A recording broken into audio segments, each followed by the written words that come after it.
Le stress, on connaît tous. C'est même une réaction super utile, presque un super pouvoir quand on fait face à un défi.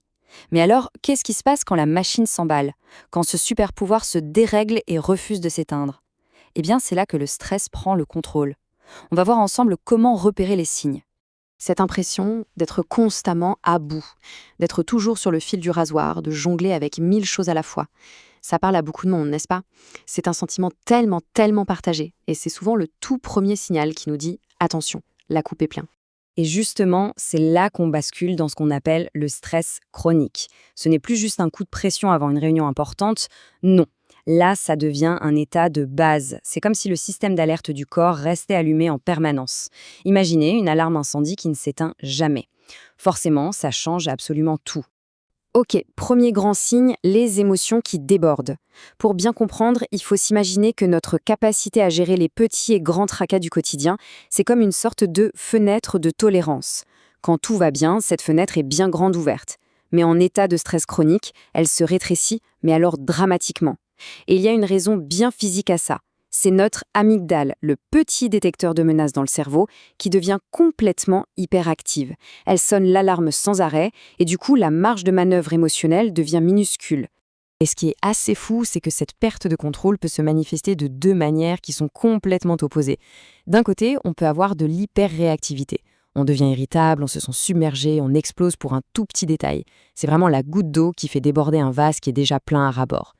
Et de l'autre côté, à l'inverse total, c'est l'anesthésie. Un sentiment de vide, de déconnexion. En fait, le système est tellement surchargé que pour se protéger, il se met en veille. Allez, on passe au deuxième signe. Et celui-là, il est très concret, c'est le corps qui s'épuise. Il faut bien comprendre que maintenir cet état d'alerte permanent, ça consomme une énergie folle, colossale.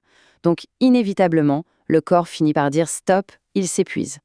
Et bien souvent, la toute première victime, c'est le sommeil. On est crevé, on rêve que d'une chose, c'est de dormir, on se met au lit, et là, impossible. Le cerveau, lui, il refuse de débrancher. Il mouline, il tourne en boucle, il ressasse la journée, il anticipe le lendemain. Le bouton off semble tout simplement avoir disparu. Du coup, la conséquence logique de tout ça, c'est cette fatigue chronique. Cette fatigue qui ne part jamais vraiment. Même après une nuit de 8 heures, on peut se réveiller en ayant l'impression de ne pas s'être reposé du tout. Ce n'est plus une simple fatigue passagère, non, c'est un véritable épuisement de fond qui s'installe. Et le corps, il n'arrête pas là. Il envoie aussi plein d'autres messages.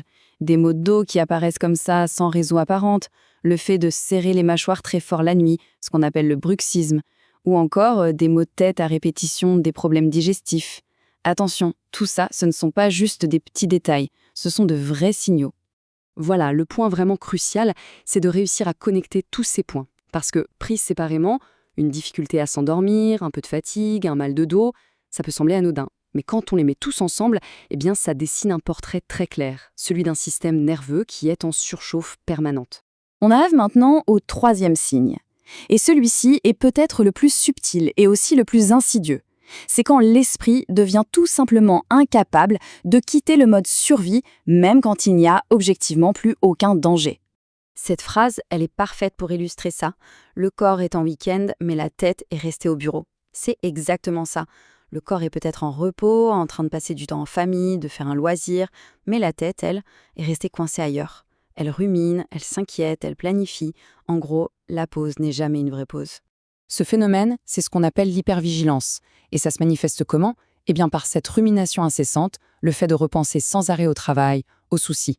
Ça se manifeste aussi par un besoin de tout micro-gérer, pour essayer de calmer cette anxiété, ce qui, ironiquement, ne fait que l'alimenter. Et au final, la conséquence, c'est une perte de plaisir. Les activités qu'on adorait faire finissent par ressembler à des corvées. Bon, ok, je sais, le tableau peut sembler un peu sombre. Mais la très bonne nouvelle, c'est que tout ça, ce n'est pas une fatalité. Il existe des actions vraiment concrètes pour commencer à inverser la vapeur. Alors voyons ensemble 3 premiers pas pour reprendre les commandes. La stratégie est simple. Elle se décline en 3 étapes claires et, surtout, accessibles. D'abord, nommer pour apprivoiser. Ensuite, une sorte d'action d'urgence, la règle du stop. Et pour finir, on revient aux bases, prioriser le basique. Le tout premier pas, avant toute chose, c'est un acte de reconnaissance. C'est le fait de se dire « Ok, ce qui se passe là, ce que je ressens, c'est du stress chronique ». Le simple fait de mettre des mots dessus, de le nommer, c'est déjà commencer à lui retirer son pouvoir. On ne peut pas combattre un ennemi qu'on ne voit pas, qu'on n'a pas identifié.